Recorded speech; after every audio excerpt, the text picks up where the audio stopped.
To whoever this may impact, sometimes our lives have to be completely shaken up, changed, and rearranged to relocate us where we're really meant to be.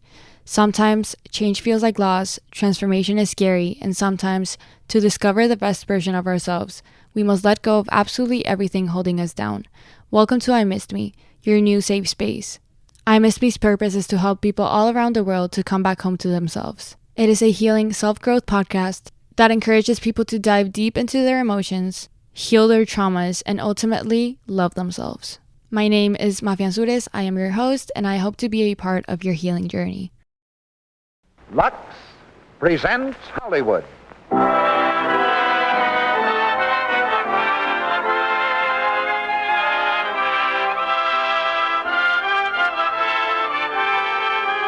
Lux Radio Theater brings you Hedy Lamarr, Robert Young, and Josephine Hutchinson in H.M. Pulham Esquire. Ladies and gentlemen, your producer, Mr. Cecil B. DeMille.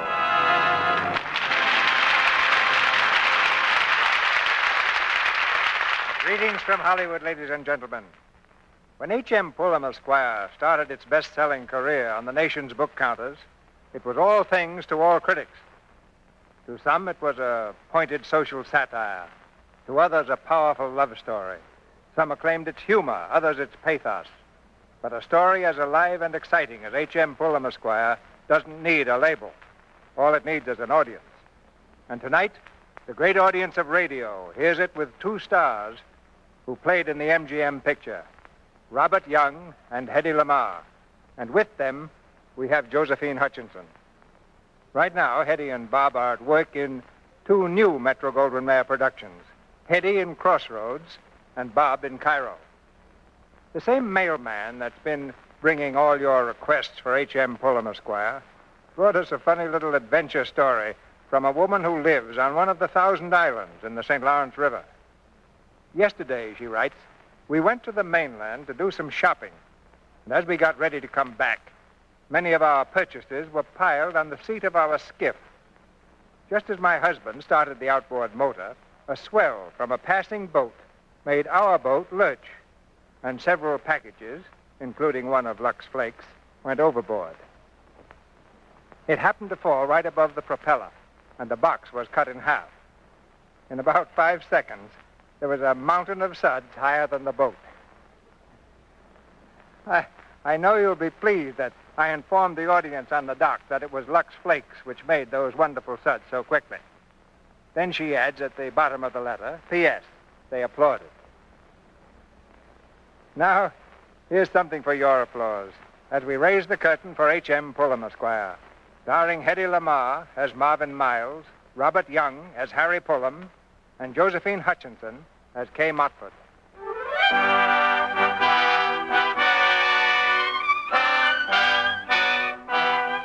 H.M. Pulham Esquire is a man of 46 years, slightly gray at the temples, and a resident of the Back Bay section of Boston. H.M. Pulham Esquire eats, sleeps, and works on regular routine, as regular as the old grandfather's clock in his front hall. Out of bed at exactly 7:30 each morning, at exactly 8, breakfast. Orange juice, 1 3-minute egg, toast, black coffee. 8:15, walk the dog. 8:30, return with dog. 8:35, start for the office with rubbers and umbrella. At 9 sharp, seated at desk, begin dictation to secretary. Eldridge and Mason, 341 Tremont Street, this city. Attention, Mortimer J. Eldridge. Dear sir, we are in receipt of yours of the 6th instant, and in reply would... Hello. Yes, this is Mr. Pulham's secretary. It's a Mr. Brown. He wishes to speak to you personally. Brown? Lots of Brown. The first name is Rodney. I don't know him. He seems to know you. Let me have it. Hello, who is it? Is that you, Harry? What's the matter with you? It's Bojo Brown. Oh, yes, sure, Bojo. Hello, how are you, Bojo? Are you so busy you can't talk to old friends? Oh, no, of course not. How are you, Bojo? Fine. How are you? Oh, I'm fine, too. Haven't seen you for quite a while, Harry. Why don't you ever call me out?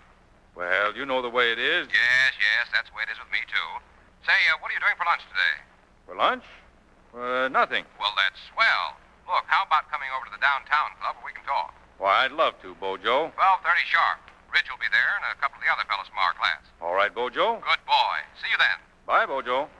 Miss Rollo. Yes, sir? I'm having lunch with Mr. Brown at the downtown club. Yes, sir. That was Bojo Brown, All-American tackle, 1916. We went to Harvard together.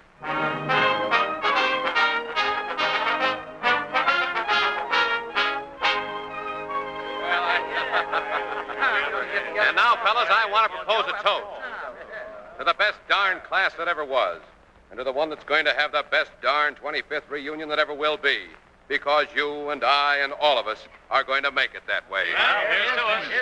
Now, remember, Chris, get busy and ask around about talent in the class. Oh, we've got to have lots of good stunts. Well, I've had a swell time, and I hope you all have, too. Goodbye, boys. Goodbye, Oh, Harry, wait a minute. Yes? Thought you were getting off easy, huh? Well, you're coming with me, boy. Come along now. Well, I ought to get back to the office, Bojo. Well, it's a great life, isn't it, Harry? Yes. You know, I never realized we were all that old. Well, that's a fine way to talk. We're not old. We're in our middle 40s, Bojo. I'm just as good as I ever was, and so are you. But I see what you mean. Those other fellas, they look terrible. Now, here's going to be your little job, Harry. You're going to be responsible for getting out the class history. Oh, You're to get in touch with each one of your classmates and get his life. Now, look here, Bojo, I haven't got the time. Besides, I don't know anything about my classmates' lives. Well, take time. Take off your coat and spit on your hands. It's easy. You can start right in with yourself. That'll give you the hang of it. Everything that's happened to you before Harvard and after. And a few pertinent remarks. Simple as ABC. Well, so long, Harry. I'm late. So long, Bojo.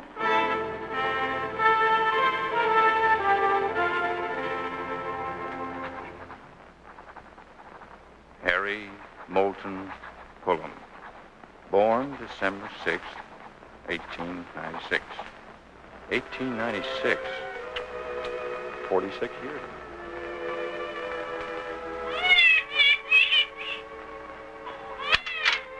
Oh, Mr. Pulham, it's a boy, sir. Good. I hoped it would be. Oh, Hugh. Yes, Mr. Pulham? Hugh, just read this over to me in case they don't understand my writing in the telegraph office. Yes, sir. Headmaster's office, St. Swithin's School, Gerrards Cross, Massachusetts. Confirming conversation, kindly register my son, Harry Pulham, in class 12 years hence. That's it. Get started right away, Hugh. Yes, sir.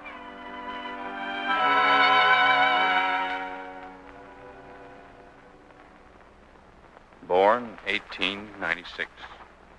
Entered St. Swithin's 1908. Graduated 1913. Oh, Mr. Pulham, while you were at luncheon, a Mrs. Ransom telephoned. She asked that you call her as soon as you return to the office. What'd you say? A Mrs. Ransom telephoned. She asked that you call her as soon as you return. Ransom? I don't think I know any Mrs. Ransom. Mrs. John Ransom. She's staying at the Hadley. All right, get her. Yes, sir. Ransom. I met a Mr. and Mrs. Ransom on my way to Europe. A man named Ransom gave me a bid on putting in a septic tank. Hadley? Mrs. John Ransom, please. Ransom? I don't think I know her. Just a moment, Mrs. Ransom. Here she is, sir. Hello. This is Mr. Harry Pulham. I'm not really speaking, am I, to H.M. Pulham, Esquire? Well, this is Harry Pulham. Don't you know who I am? Well, it's probably the telephone. Perhaps there's a bad connection. No, it's Marvin. Marvin Miles. Marvin? Harry, are you trying to pretend you don't remember?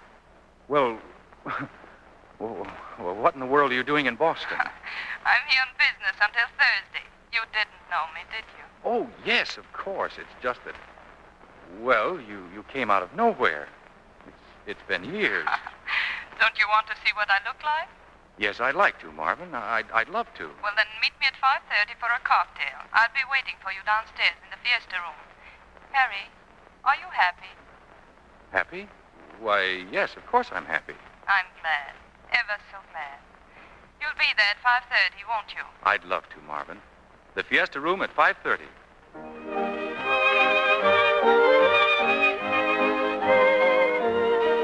Ransom? John Ransom? This is John Ransom. Here, please. This is John Ransom? Yes? A gentleman asked me to bring these flowers to you. Oh, There's a note with them, Mrs. Ransom. thank you. Yes, ma'am. Dear Marvin, you are so beautiful. I saw you from across the room. I just couldn't bear to come in. Our lives are so different, so far apart. I have been married so long. You understand, don't you, Harry?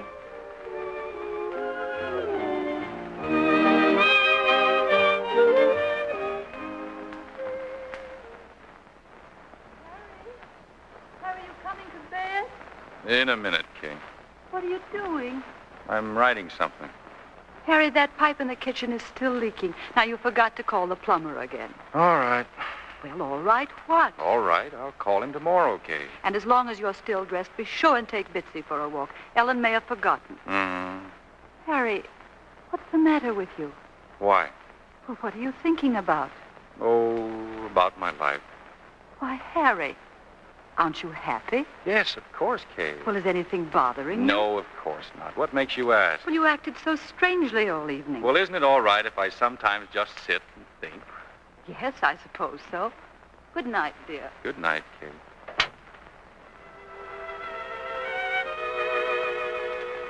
Are you happy? Yes, of course I'm happy. I said it just like that. But I wonder if I am. Great Scott, I wonder if I've ever been. Of course, I went to Harvard. I was graduated from Harvard in 1917. I served with the AEF and was decorated for... No, I can't say I was decorated. That'd be showing off. Let's see, returned in 1919. That was when I met Bill King again. I hadn't seen him since graduation. Bill had some funny ideas. All right, go ahead, Harry. Go ahead and tell me how you won the war. Oh, I'd rather not talk about it, Bill. Okay, kid. Funny how some of you fellows act when you first get back. Well, don't worry about it. You'll get over it in a week or two. Yes, I suppose so. When I called the family, I knew I didn't want to hurry back to Boston. I couldn't seem to face going home. I can't explain it. I suppose it's the war. You don't have to explain it. War brings changes, and you've got to change, too. We've all got to change. Even that little beehive up in Boston that you call home. You used to like our beehive, Bill. Oh, sure, I liked it. It was a nice, comfortable beehive. But they're going to smoke it out. Harry, you've got to get out of there. Now, look, I'll tell you what you do. Write and tell them that you've got a job. I'll get you one tomorrow. Where can you get me a job? Where I'm working. Biggest advertising agency in New York. J.T. Bullard Incorporated. I'm in strong with Bullard.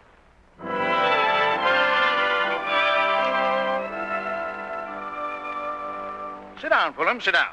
Have a cigarette? No, thank you, sir. Oh, he doesn't mean that. He'd like a cigarette, Mr. Bullard. Fine. Now, Pulham, William tells me that you'd like to work with us. I hope you've noticed the preposition with us, not for us. We all work together here, one great big team. That's exactly what I was telling him last night. Just a great big team. Has he seen Walter Kaufman yet? What's Walter's reaction? I'll get him. Oh, Mr. Kaufman. Now, Mr. Pulham, let me ask you a question. Yes, sir. Pulham, what do you hope to be doing 10 years from now? 10 years from now?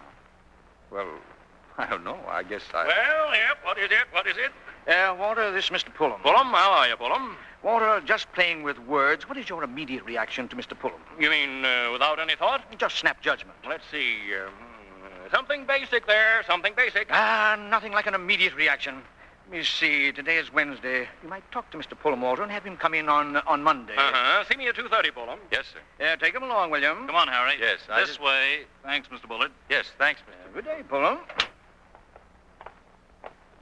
Listen, Bill. Right over here, Harry. Oh, but listen, they can't hire people that way. Why not? Here's the copy department. That's where we work. You'd better not stick your nose out of it without me. No one better see much of you for a while. Here's our cell. Well, what am I going to do? Oh, didn't I tell you? Mm-mm. That's right, I didn't. Well, you're my assistant. Hello, Marvin. Hello. Is that Marine going to come here, too? Sure, the whole U.S. Army's camping here. This is Harry Pulham, Marvin Miles. I'm pleased to meet you. Hello. You see, this is all new to Harry, Marvin. Is he another of Bullard's ideas? Have you seen what's just been sent in? We're supposed to hang this on the wall. Listen. Let each word, however humble, be an arrow pointed by the barb of thought and feathered with the wings of beauty. Isn't it revolting? Well, I'll tell you, Marvin, I'm responsible for that big thought of today. You ought to be ashamed of yourself. Well, if I can't stand any more on an empty stomach, see you later, I suppose. What does she do? Women's copy. You know, I never saw a girl do that before. That is, a nice girl. Do what? Well, while she was talking to us, painting and powdering herself in public.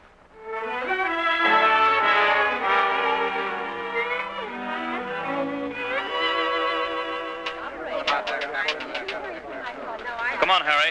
Kaufman wants to see you. Kaufman? Well, do you suppose he's going to fire me? Of course not. Just act as if you're in a hurry. Here we go. No. It simply doesn't convey the idea. What idea? Listen here, Ellesmere. You're an artist and you drew this picture. That's why you're not looking at it with an open mind. In the first place, I can't see the buttons or the stitching on the coat. May I ask if anyone could see the buttons on a coat at such a distance? We're not paying you for distance. What do you want, Pulham?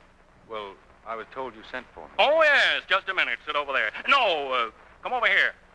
Take a look at that picture. Now, here's a completely new reaction, Ellesmere. What do you think when you see that picture? Well, I don't know, sir. I don't know what you mean. That answers it, doesn't it? He sees your picture, Ellesmere, that you're charging us $1,000 for, and he doesn't know what it means. Well, perhaps he hasn't any brains. We're not trying to be intellectual, Ellesmere. Now take it away and do it over. If you want to do business with us, you've got to think. Buttons on a coat at 50 feet. One. Well, Pulham, what's on your mind? Well, Bill said you wanted to see... Oh, yes, I'm glad you came in. See Marvin Miles. She has a great idea for a new campaign. You're going to assist her. Well, what kind of an idea does she I have? don't know. Speak to her, not me, but get it out tonight. The client's waiting for it first thing in the morning.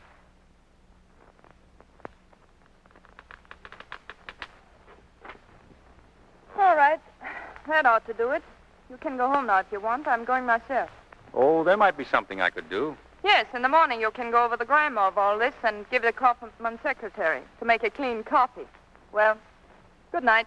See you in the morning. No, I'm going to see you safely home. Oh, don't be silly. You ought not to be out alone so late. Oh? What do you think I usually do? I don't know, but tonight I'm going to see you home.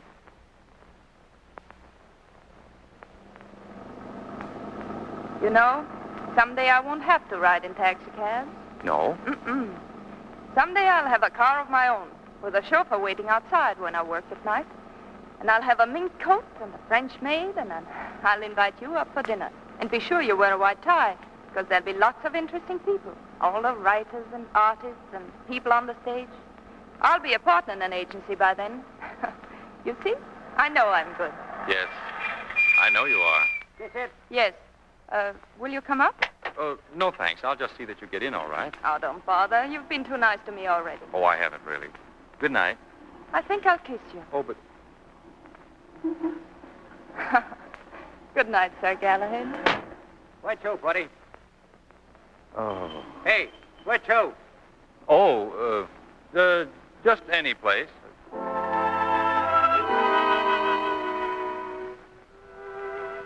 It's strange. The events that seem most important in my life aren't things you could put in a class biography. Marvin Miles. She was the most exciting person I ever met. I saw her often after that, in the office and outside. And then one night I was leaving for home to spend the weekend. Marvin came to my room to help me pack. I've always wondered what your room was like. Come on, I'll help you. You're sure to forget something. Marvin, do you really think it's all right for you to be up here? You mean my reputation? Alone in a man's room at night? Well, it does sound silly when you put it that way. Well, we can leave the door open if it'll make the landlady happier. Oh, no, that isn't necessary. You know, I don't know what you like at all outside the office. Who's this in the picture? Your mother? Yes, that's Mother. And that's your father. Yes? And who's this girl, huh? Somebody you haven't told me about? Oh, I told you about her. That's my sister Mary. And that's her friend, Kay Motford. Funny. All of you is there, isn't it? In Boston. All you're going back to. Must be queer being in two places at once. I don't know what you mean. I wish you were coming along. What would they think of me in Boston? Oh, they'd like you, once they understood you. What is there to understand? Oh, nothing, really. It's just that after you're used to one type of person all your life, you judge everyone else by that type. You wouldn't understand them either at first. Maybe I would. I understand you. Come on, you'll miss your train. Well, here I go. Harry, you are coming back, aren't you? Of course I am. I'll be in the office 9 o'clock Monday. You're sure? Of course I'm sure. Kiss me, Harry. Marvin. Harry. Harry, listen. Don't let them keep you, will you? Don't let them take you away. Goodbye, Marvin. Goodbye. Goodbye, darling.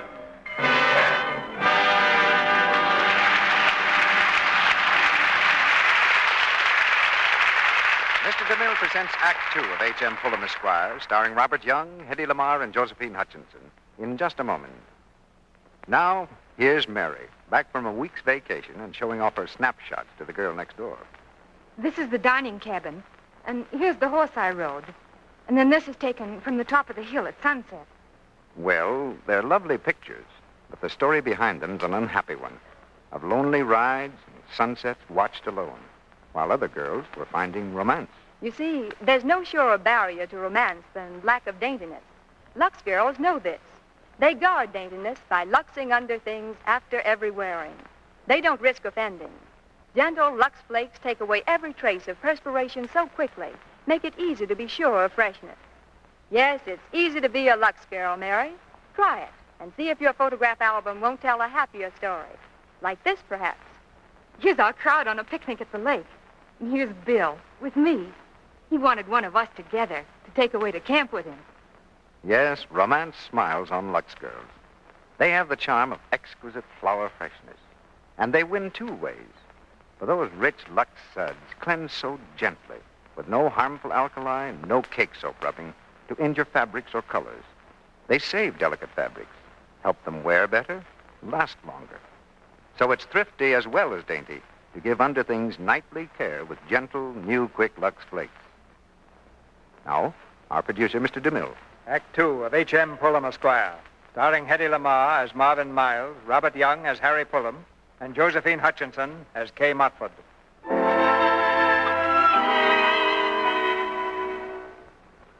Looking back over his life, Harry Pulham has realized that the important things cannot be written in a class biography.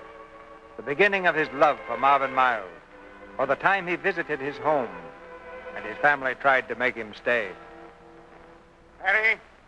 Harry, where are you? Here, Father. Oh. Well, did you have a good time? Oh, yes, fine. I went to the beach with Kay. Kay Motford, I'm glad to hear it. It's a good thing to be thinking of the right sort of girl, Harry. I've always liked the Motfords. Now, look here, Father. That's the second time you've said that since Friday night. I'm not interested in Kay Motford. I don't want to marry her. Well, someone like her, that's all I meant. You've got to think about marriage sometime, you know. Well, I've got to go back. Harry, wait. You're not serious about going back to New York tomorrow, are you? Well, I have to be in the office Monday morning. When are you going to stop all this confounded nonsense? It won't do any good to argue, Father. All right, we won't go over it again. But I'm hanged if I know. I don't know what's getting into everybody. Well, perhaps around October you'll feel differently. If you're back around October, and if your mother's feeling better, perhaps we could go out after woodcock, eh?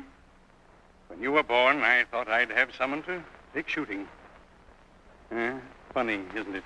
Nothing turns out the way you think it will. I wish you wouldn't say that, sir. But it's true. All the things you take for granted. There they are, and then they're gone. And there you were, and now you're gone. I don't know how it happened. I wish you wouldn't say that, sir. You make me feel as though... I can't help the way you feel, and you can't help the way I feel.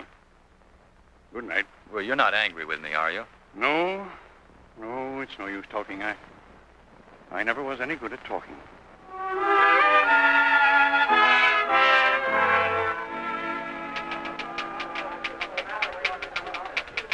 Yes, Mr. Kaufman, of course. I'll have the coffee now right away. Marvin? Hello. Well, you got back, didn't you? It seems so. Come on, we have to see Kaufman. What did they do to you up there? Who? Oh, everyone. The butler and everyone. Did he unpack your things? Did he say anything about them? No. Oh. Well, he might have said how well I packed your bags. Oh, never mind him. Marvin. Hurry, dear. Remember, Kaufman's always bad on Monday morning. Marvin, I want to tell you something. Well, tell it quickly. What you looking at? Marvin, I love you. What? Whatever put that in your mind? I don't know, but just now when I saw you, I wanted to tell you. Darling. Well, that's all right. I love you, too, but there isn't much we can do about it right now, is there? No, of course not, but just the same, Marvin. Darling, you've got to learn to keep everything in its place. I'll see you tonight. Stop for me at 8, and we'll celebrate. Champagne and everything. Now get your things, darling. Kaufman's waiting.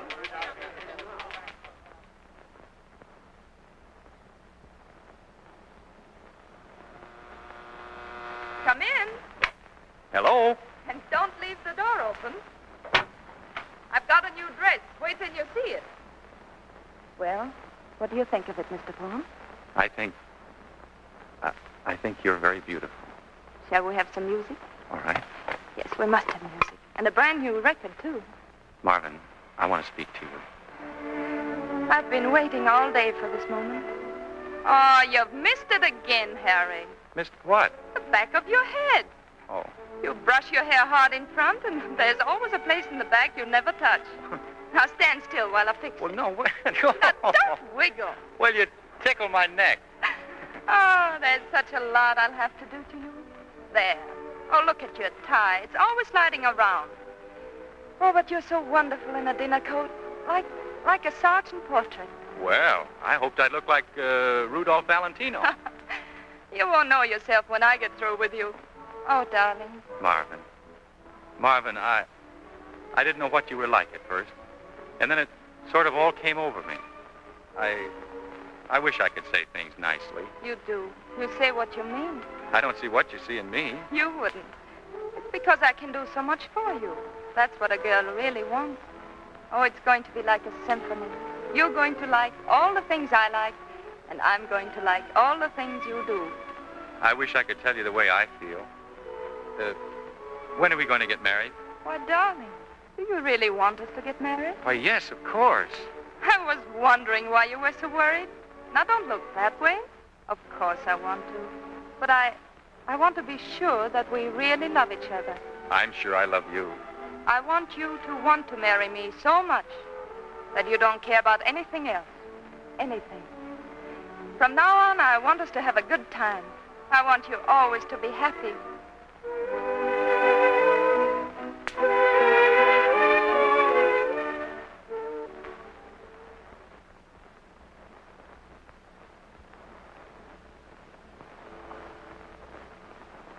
Someday we'll have a penthouse overlooking the park. We'll have a living room with nothing but Chippendale in it. And you can take me over to England and I'll buy it. I'll want clothes in Paris, too. What do you want? Nothing. I'll watch you buy them. That's because you've always had everything. Come here, sit beside me. Aren't you going to kiss me? Yes, of course. Look, see out the window there? That electric sign? That's my own private little moon. It sells automobiles. It's very nice, too. Everything's very nice, isn't it? Marvin, why are you crying? Oh, darling, promise me something. Anything. Don't ever leave me. Oh, no, of course not. Just try to forget that there's anyone but me. Oh, Marvin. Marvin.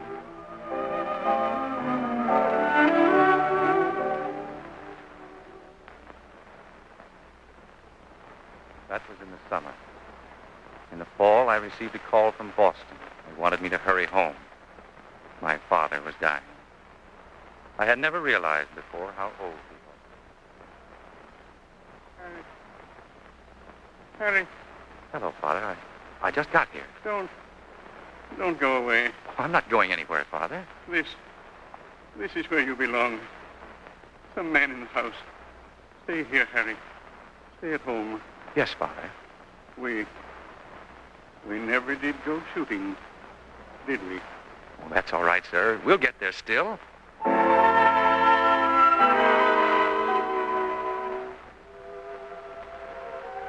My father died, and I stayed in Boston to take charge of the business. Marvin wrote to me a long letter. I still have it somewhere. She said, "My dearest darling, time is such a funny thing without any constant value. It is so dreadfully long now that you and I are not together. I've been thinking of you all day, and I'll think of you tonight, even when I'm asleep. It's so terrible to have someone go. If you and I were ever to quarrel and say we were never going to see each other again, why, I should always think, of course it isn't so. Someday I'll see him right on the street or somewhere, and then you'd kiss me. And I would tell you I was sorry. I would always think that someday, somehow, I could get you back. It won't be long before I see you, will it? Oh, my darling, just remember when you are up there alone that you have someone forever and always. Someone you can always come back to, dear, anytime or anywhere. I love you so. Come as soon as you can. Don't be too busy. Don't get too lost.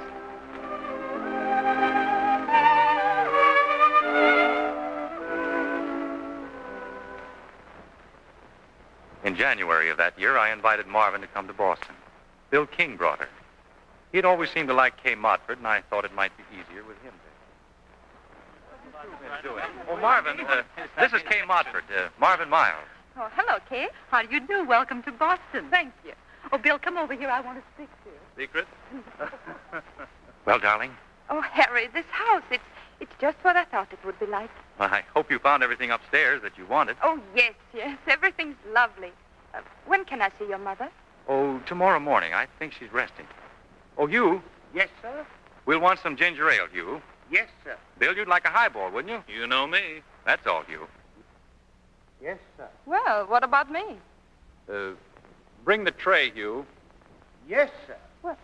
What did I do wrong? Oh, Nothing really. But it might upset things for us to be seen drinking highballs. it'll be all right as soon as Hugh leaves. We'll wash the glasses out afterwards. You mean he'll smell the glasses? He might, yes. And you don't want to lose your good reputation, do you? Oh, I see. The ginger ale, sir. Well, just put it down, Hugh. May I help, sir? No, that's all, thank you. Yes, sir. Scotch, Bill? That's it. How about you, Marvin? Oh, just a drink, a good stiff drink. What's it? Oh, yes, Hugh? I'm sorry, sir. I forgot to tell you. Your mother says she will see you now. Oh, thanks. Come on, Marvin. We'll just run upstairs for a moment. What are you looking at me for, Harry? Is my slip showing? No, I wish it were. It would give Mother something homely to work on. Maybe I have too much makeup on. I'll take some powder off my nose. Oh, no, of course not. You mustn't worry about Mother. I'm not. You're the one that's worrying. Well, go ahead, dear. Hello, Mother. Harry, dear. Well, Mother, this is Marvin Miles. So sweet of you to come and see us. So kind of you to ask me. I've been reading. Harry tells me that you read Emerson's essays. Why, yes. It's so nice to be certain and not just hope that Harry knows nice girls in New York. Really nice girls in New York. I knew you'd like her, Mother. Now, sit down here near me. Let me see. There was a Winthrop Miles in New York. Are you related to the Winthrop Miles, my dear? No, I'm not. You see, I lived there, but I wasn't born in New York. Oh, I see.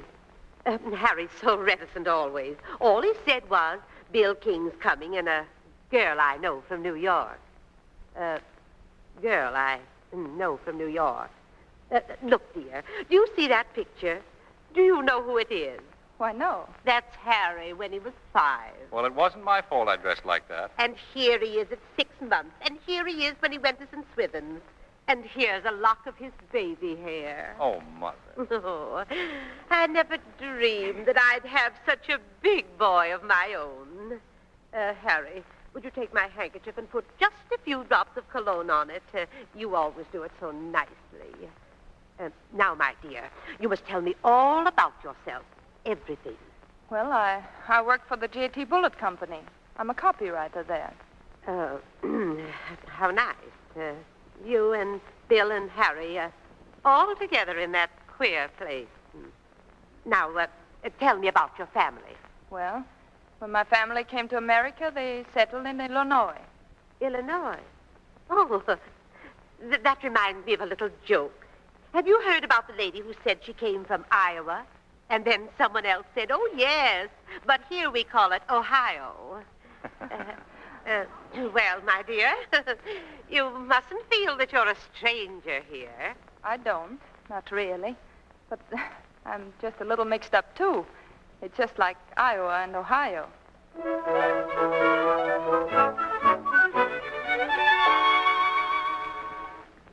Next day, we went sleigh riding out near the old summer house. Marvin seemed to enjoy herself very much. When she got cold, I took her indoors. No, it's awful cold, isn't it? Well, you may not believe it, but it's warm here in summer. There's white wisteria all along the front porch, and the leaves are out on the silver beeches. Oh, it's such a nice old house. There's a large family of ghosts used to live in the back hall. I used to know their ages and their sizes. Why, Marvin, are you still cold? Oh, just a little. Well, you're shivering. Harry, you have many ties here, haven't you? This is your home. You're not coming back to New York. You're going to stay here. I know it. Well, if I stay, you're staying, too. Oh, I'm afraid there's a bigger difference between Boston and New York than you realize. Oh, people are the same in both places. Are they? Are you sure, darling? Yes.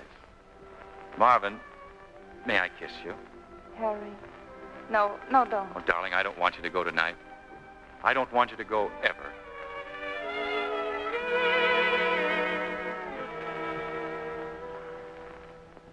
Marvin did go. And in a few weeks, I came down to see her. My first evening there, I spent with Marvin up at her place. It's you and me, always and always, for years and years. Always and always. You went to the office, didn't you? Uh-huh. Oh, I couldn't bear to meet you there. Not at first, not in front of everybody. I wouldn't have cared. Did you see Mr. Bullard? Bullard? When you were waiting for me? Well, never mind. See him first thing tomorrow. Not tomorrow. We're getting married tomorrow. Tomorrow? Darling, but we haven't any place to live. Oh, there'll be room till we find some place. Where? Here, in a hotel? Not a hotel. There's plenty of room at home while we're looking for some place. Home? No, I couldn't. You belong to me, but no, not there. Not in Boston. Well, it'll only be for a little while until we get a house. Oh, darling. Well, there's nothing to be afraid of, as long as you love me. Oh, but no, not there. We belong to each other here. Everything of you and me is here. Well, Marvin... Oh, no, I can't. I can't. But why, Marvin? I thought you liked it in Boston. I hated every minute of it. Then you must hate me, too. No, it wasn't any of the you I've ever known. You know it. You've tried to get away from it, too. That house where you can't hear any footsteps. That ticking clock. Having to sneak highballs. But you'd have your own house, just the way you wanted it. But I don't just want a house. Oh, I couldn't live that kind of a life. I couldn't join discussion clubs and fuss with curtains. I'd be dreadful at that. There wouldn't be anything left of me. Oh, Marvin, don't. Please don't. Oh, let's try to be sensible. I'm being absolutely sensible. Don't you see, I can't be different from what I am. But that's absurd. No one would want you to be. I won't spend my life pretending. Well, you'd get used to it. But I don't want to get used to it. I have my own life. My own life. But, Marvin, I have my own life, too. I belong at home, and that's where I'm going. I never would fit into a penthouse overlooking Central Park. And I'm not going to be the husband of the women's copy department at Bullard's. I'm not going with you. Do you understand? Yes. I guess it's all over, Marvin. Just like that. Maybe it's just as well. You took up a lot of my time. And you took up a good deal of mine. Oh, let's not fight anymore. Well, at least it's something to remember. I guess there's nothing more I can say to make you change your mind. No. All right. Good night, Marvin. Harry, wait. I want to tell you something. No matter what happens, no matter how long, I'll always be waiting for you.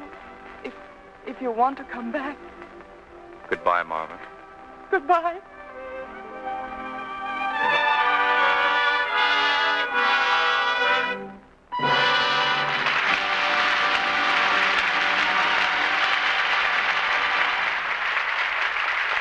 Pause now for station identification. This is the Columbia Broadcasting System.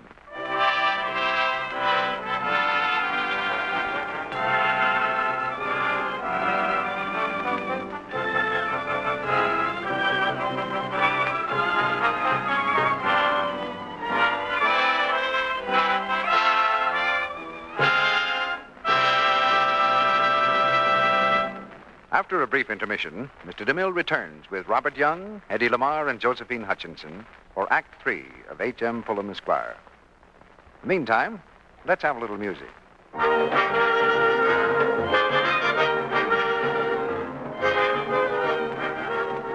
The orchestra is playing a curacadita, one of the latest rumbas. You know, there's a dance that's a lot of fun to do, but it puts a strain on stockings. Well, my stockings can take it. You see, I luxed them. That's what pretty Lee Wooten of New York City told us the other day. She's a busy girl. I'm not taking much vacation this summer. I'm going to college. And there's not much vacation for my stockings either. Especially when I step out dancing with the boys on leave. But I rarely get stocking runs. I lux my new rayons as I do silk and nylon. Gentle Lux Care saves all your lovely stockings. Cuts down runs in silk, nylon, and rayon stockings because it guards their vital elasticity. When you use strong soaps on your stockings or rub them with cake soap, you're weakening the tiny threads, robbing them of elasticity, and robbing yourself of the fine wear good stockings should give you. Now, you know that's foolish, when it's so easy to get better wear by luxing stockings after every wearing. Over 90% of the makers of stockings, makers of rayon and cotton, as well as of silk and nylon, advise Lux Flakes. It's care experts advise, and very thrifty care, too. One big box of Lux Flakes will do stockings every night for months. Save precious stockings. Keep them lovely longer with new, quick Lux. Now, Mr. DeMille returns to the microphone. Act 3 of H.M. Pulham, Esquire, starring Robert Young, Hedy Lamarr, and Josephine Hutchinson.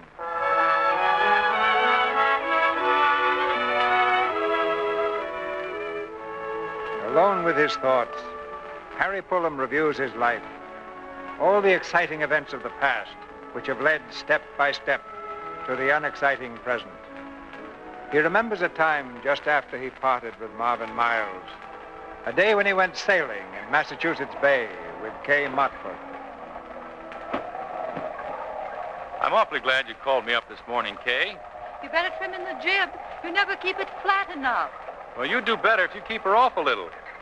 Harry, Huh? we're neither of us happy, are we? Why do you say that? Well, if you're unhappy, you can tell when someone else is. Everyone around here acts so darn contented. I know what you mean. It's no good trying to be different from what you are. Did you ever try it?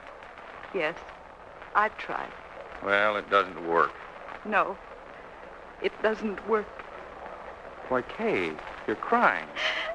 Don't look at me. I'll be all right in a minute. It's just, I don't know. I feel so futile. Here, you better let me take the boat. It's all such a rut. There's something I've never told anyone. There was a man. No one from around here. He was, different. I thought he was going to take me away, but he didn't even try. Well, I never guessed, Kay. Doesn't matter now. But then there was that girl in New York, wasn't there? Mm-hmm. Well, we're in the same boat, aren't we? Yes, we're in the same boat. I didn't mean to come out here and make a scene. Do I look all right? Well, you look beautiful. Harry, you never told me that before.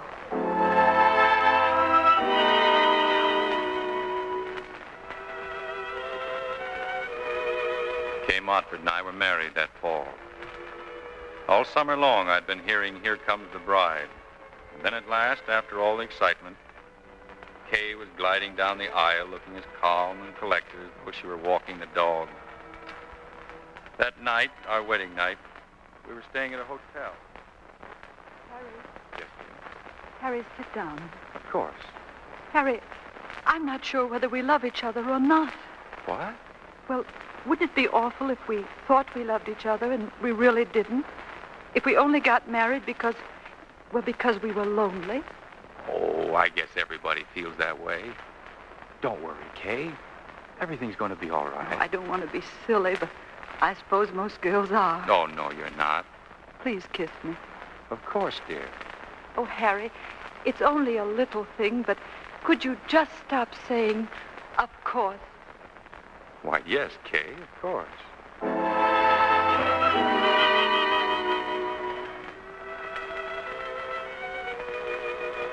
That was 20 years ago. I'm 46 now. I live in Boston. I work in Boston. I have a boy in St. Swithin's. He's 15, and a girl just 12. I sometimes wonder... Harry, are you still up? Oh, yes. It's 12 o'clock. Did you take the dog out yet? No, Kay. Harry, is there anything the matter? Oh, you shouldn't have had that highball after dinner. It gives you indigestion. I haven't got indigestion. It's my class biography. I've been thinking about my life. Why, Harry. I've been going over all of it, like adding up a balance sheet. It almost made me frightened. Frightened? I kept saying to myself, what is it all about? But what's what all about? Kay, let's get away from all this, can't we? Just you and I alone, together. Why, Harry, that's awfully silly. We've been married for 20 years. Now, it's a little hard to be romantic, isn't it?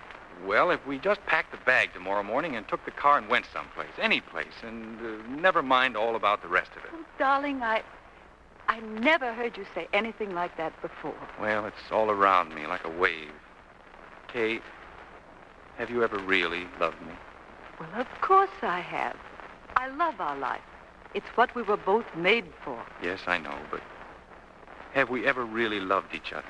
Have we ever been happy? Of course we have, for years and years. Well, then why can't we ever see each other? Well, do you think we'd be able to see each other any better if we went off somewhere in the car? Yes, tomorrow, Kay. Harry, I can't. Now, you know I have a luncheon engagement tomorrow, and I'm going to judge the flower arrangement competition at the garden club in the afternoon. Kay, if I ask you, please, if I say how much it will mean to me... No, I certainly won't. Now, I'm much too busy to run away into nowhere. All right, Kay, all right.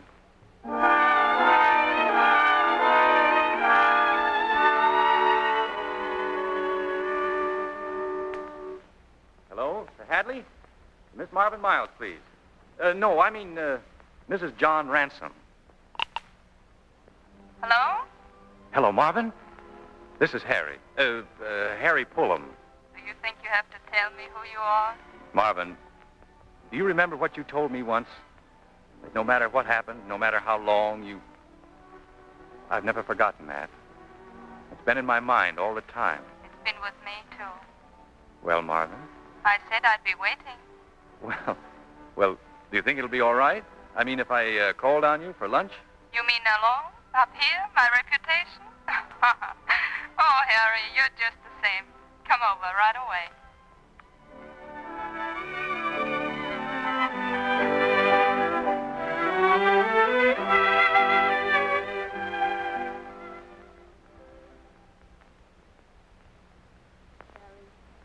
You know, you haven't changed at all.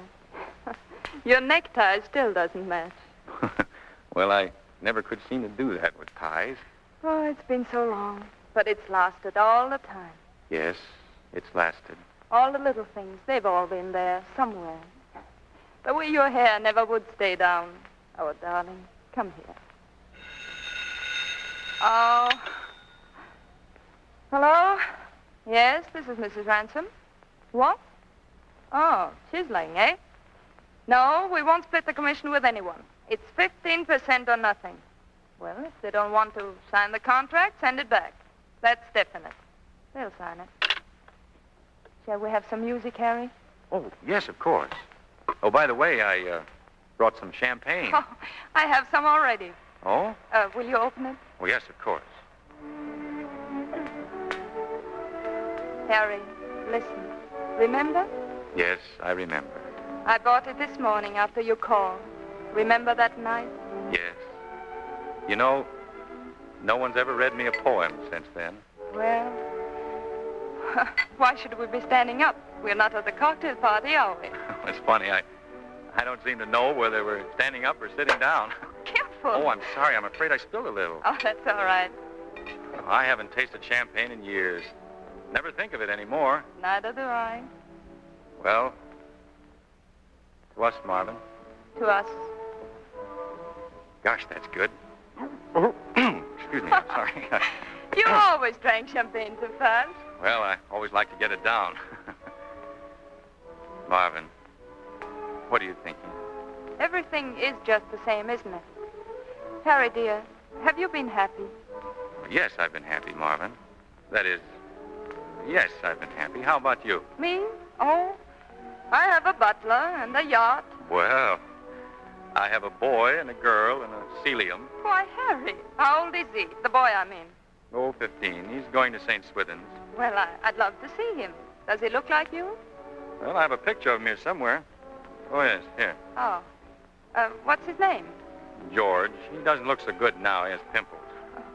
Oh, he looks a little like you. And the girl, where's the little girl? Right here. Why, can't see her very well. Why is she burying her head in the grass? Well, she's looking for spiders. Spiders? Yes. She likes to look for spiders. I don't know why. Funny, isn't it? You never met John, did you? John? the man I was married to. He looked like you, a little. I think that's why I married him. Did he? Yes. Oh, Harry, Darling. turn that thing off. All right. Harry, we can't go back. I know. I've always had the idea somewhere in the back of my mind that we could. But that's not the way it's meant to be. Whether we like it or not, we've got to go on, and that's that. Yes, that's that. Well, let's have lunch downstairs in the dining room, if that's all right with you, Harry. Well, anything you say, Marvin. Of course.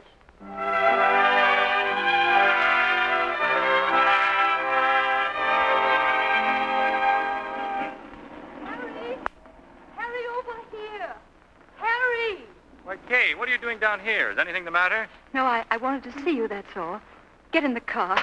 Well, does anything happen at home, Kay? No, there's something I wanted to tell you. Miss Rollo said you were out to lunch, but it's after 3 o'clock. Well, I was at lunch. Harry, you've been drinking. Yes, champagne. Harry, you know what champagne does to you. Oh, it doesn't do anything to me, and it doesn't make any difference if it does. If you must know, I've been having lunch with Marvin Miles. Oh?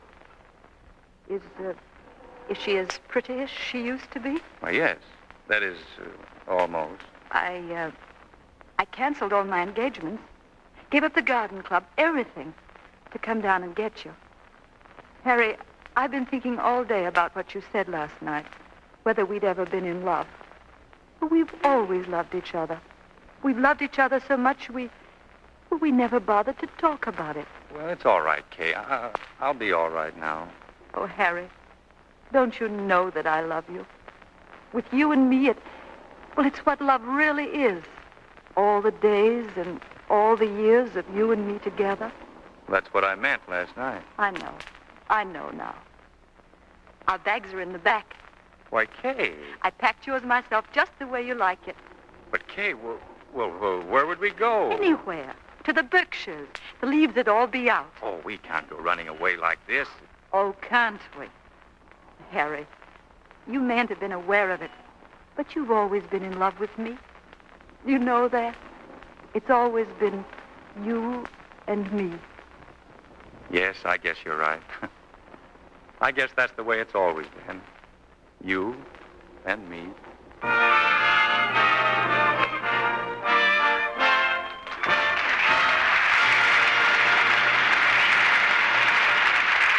Now, before our stars return for a curtain call, listen to the sad story of a girl named Winnie. She buys smart rayon dresses, but soon she confesses, "Oh, dear, I've got nothing to wear." For she tosses her duds into any old suds, though rayons need gentle Lux care. Yes, that's Winnie. Winnie the waster. And if, like Winnie, you use just any old suds, you're apt to find that your pretty washables are faded and streaked and ruined too soon. Here's what experts say, and I quote from one of the helpful bulletins sent out by our government. The care you give a dress, whether it's cotton or silk or rayon, has much to do with the way it looks and how long it wears. Wash cottons and washable silks and rayons in warm water, never in hot water. Use a mild soap that will not affect the color, and rinse thoroughly. So don't be careless. Not when it's so easy to save pretty washables. Make them wear better and last longer with gentle Lux Flakes. Remember, Your smart rayon dresses won't turn into messes. For ages, they'll stay just like new. If you baby those duds with gentle Lux suds, that's the thrifty and wise thing to do. it costs less than a penny to Lux a dress. A new Quick Lux takes away soil and perspiration so quickly and safely, with no harmful alkali, no cake soap rubbing to injure fabrics or fade colors. Get the generous big box of Lux Flakes first thing tomorrow and give all your washables this gentle, thrifty care. Now, here's Mr. DeMille with our stars. A curtain call should follow every performance as fine as H.M. Pulham, Esquire. So here are Hedy Lamarr, Robert Young, and Josephine Hutchinson. Coming back to the footlights now. Thank you, Mr. DeMille. It's a pleasure to be back. Certainly is, Hedy. Your first visit to the Lux Radio Theater, isn't it, Bob? But not my last, I hope. No danger, Bob. You three did a great job tonight. But in these days, there's another job that stars can do for their country. Now, Hetty, suppose the Treasury Department asked you to go out and sell some bonds. How would you do it? I might say, please, mister, will you buy bonds? Hetty, you've talked me into it. But I don't think I'd say that. I think I'd say, mister, I personally have seen the Nazis at work in their own country. And believe me, it's worth every dollar you've got to wipe them off the face of the earth. But all our government asks is 10% of your income invested in war bonds and stamps. Well, nobody would want you to say please after that, Hetty. And anyone who invests 10% of his income in war bonds and stamps automatically becomes a member of the 10% Club and gets a membership button for everyone in the family. Yeah, that's the badge of honor today. I understand this is the last Lux Radio Theater program of the season, Mr. DeMille. The last of our regular season, Josephine. But this summer, our government will sponsor a Victory Theater to be heard at this same time each Monday. And I believe the Lux Radio Theater received the most signal honor in its history when the United States government asked us to present the first of these programs. Well, what play have you picked to start the Victory Theater? One of the biggest stage and screen hits of recent years, Bob. It's The Philadelphia Story. And our stars will be Cary Grant, Katharine Hepburn, Lieutenant James Stewart, and Ruth Hussey. With Katharine Hepburn as the star, this brilliant comedy ran for many months on Broadway. The picture repeated that success, and next Monday night, you'll hear the same cast that starred on the screen. That's Cary Grant, Katharine Hepburn, Lieutenant James Stewart, Ruth Hussey, and Virginia Weidler. Well, the Victory Theater certainly gets off to a great start, Mr. DeMille. Good night. Good night. Good night. Good night. Good night. We'll finish the season in a blaze of glory. Tonight, I'm going to ask someone else to take a curtain call, too. For the past 6 years, you've heard his voice every week in the Lux Radio Theater. But this is the last time you'll hear him for the duration of the war. Because he's put on, once again, the wings he won in 1918. Ladies and gentlemen, Captain Melville Ruick of the United States Army Air Force.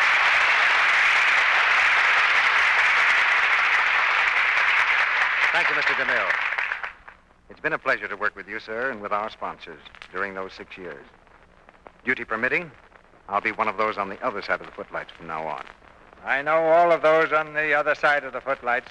Now join me in wishing you good luck in your line of duty.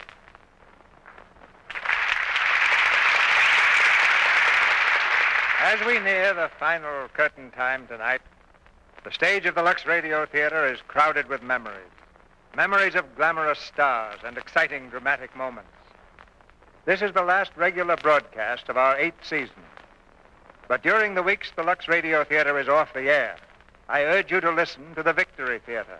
And in the fall, we'll be back with the 9th season of this theater. That means that for almost a decade now, your friendship for the products behind this program, Lux Flakes and Lux Toilet Soap, has made this national theater possible. And since December 7th, 1941, this theater of yours has had a great new purpose.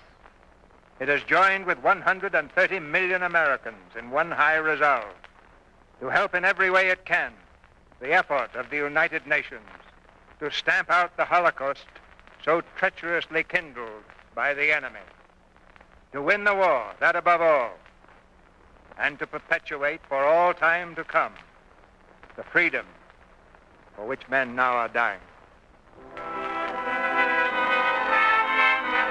Our sponsors, the makers of Lux Flakes and Lux Toilet Soap, join me in inviting you to be with us again next Monday night when the United States government's Victory Theater presents Cary Grant, Katharine Hepburn, Lieutenant James Stewart, Ruth Hussey, and Virginia Weidler in The Philadelphia Story.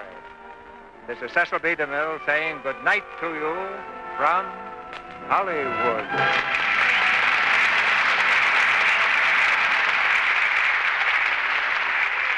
Heard in tonight's play were Norman Field as Mr. Pulham, Verna Felton as Mrs. Pulham, Fred Mackay as Bill, and Thomas Mills, Jack Mather, Dwayne Thompson, Tris Coffin, Leo Cleary, Charles Seal, and Eugene Forsythe.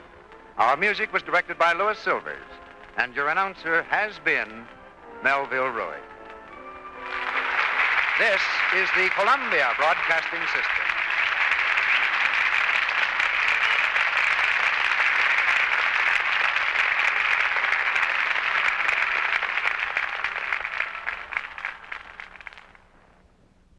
To whoever this may impact, sometimes our lives have to be completely shaken up, changed, and rearranged to relocate us where we're really meant to be. Sometimes change feels like loss, transformation is scary, and sometimes, to discover the best version of ourselves, we must let go of absolutely everything holding us down. Welcome to I Missed Me, your new safe space. I Missed Me's purpose is to help people all around the world to come back home to themselves. It is a healing, self-growth podcast that encourages people to dive deep into their emotions, heal their traumas, and ultimately love themselves. My name is Mafian Sures. I am your host, and I hope to be a part of your healing journey.